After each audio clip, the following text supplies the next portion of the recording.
Que a graça de Cristo seja conosco, conectados com a palavra. Por quê?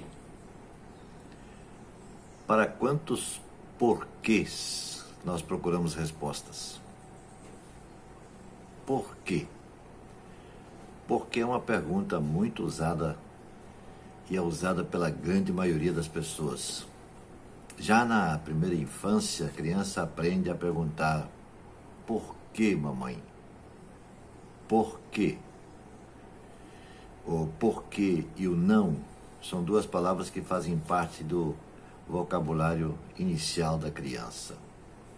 Na fase adulta, quando uma pessoa chega à fase adulta da vida, é bastante comum usarmos o porquê, especialmente diante de dificuldades, diante de sofrimentos, e não raro motivados por ciúme.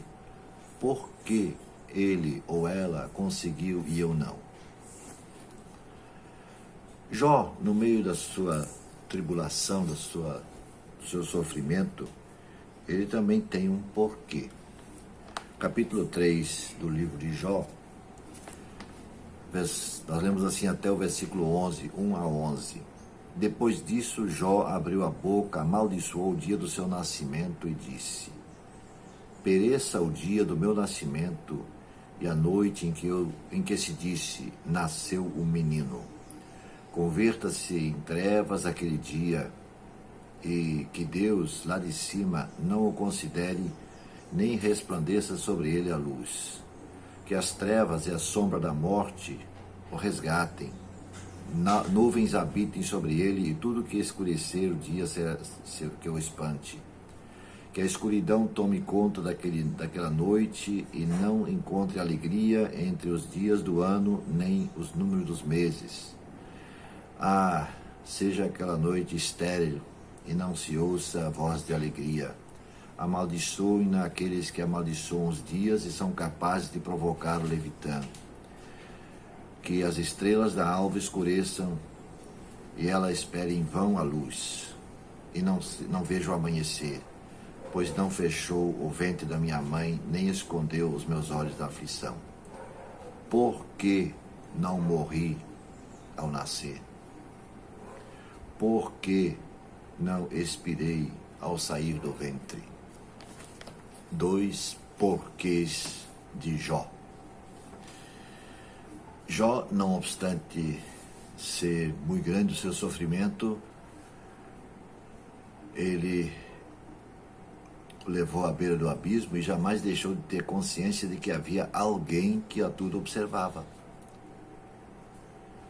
Tanto tinha consciência disso, que na sua oração ele recorre ao Senhor pedindo explicação, buscando defender a sua causa. Nós acabamos de ler esse texto desse terceiro capítulo do livro de Jó. E se formos ao final do livro, nós veremos com toda clareza e nitidez que Jó sempre soube da presença do Senhor na vida dele, e que apesar do profundo vale de lágrimas pelo que ele passou, o Senhor sempre estivera com ele. Ainda assim ele pergunta: por que não morri ao nascer? Apesar das nossas dúvidas e incertezas, podemos ter certeza que mesmo no mais distante que possa parecer, Deus se importa conosco. Deus não nos abandona. Ele se importa conosco. Ele planejou o nosso nascimento, acompanhou o nosso desenvolvimento, se interessa por cada área, eu diria por cada momento da nossa vida. Deus nunca está longe demais para que não possa socorrer. Nem sempre a resposta vem imediatamente, como nós gostaríamos, mas vem no tempo certo, ou seja, no tempo de Deus. O tempo de Deus sempre é o tempo perfeito. Lucramos muito se mudarmos um pouco o sentido da pergunta. Ao invés de perguntarmos por quê, deveríamos perguntar para quê.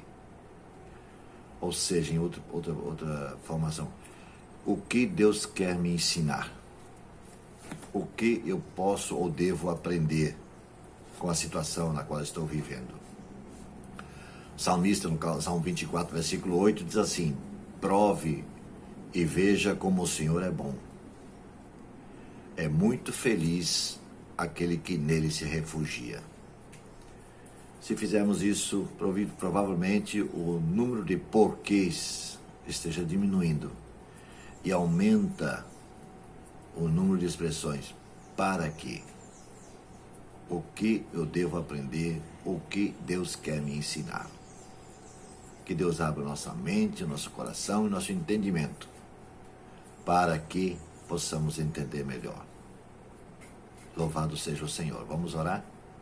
Você pode orar comigo? Para um pouquinho o que está fazendo agora e vamos em oração. Senhor nosso Deus, que nós possamos aprender com o teu servo Jó, lá no passado, essa experiência tão marcante na vida dele, que marca as vidas daqueles que leem o seu livro até os dias de hoje. Ainda que ele perguntasse por que não morri no dia do meu nascimento, ele teve a experiência contigo, ó Deus. Quando ele disse logo mais adiante: eu sei que o meu Redentor vive. E nós sabemos também, ó Deus, que tu és um Deus vivo, poderoso, galardoador de todos que o buscam. Hoje ajude-nos a entender, ó Deus, os paraquês que vêm inicialmente dos porquês. Que tenhamos mais perguntas: para que o Senhor me permite isso? O que Deus quer me ensinar? O que Deus quer me mostrar? E que sejamos isentos de nos rebelarmos contra Ti, mas que possamos confiar mais e mais. Em nome de Jesus. Amém.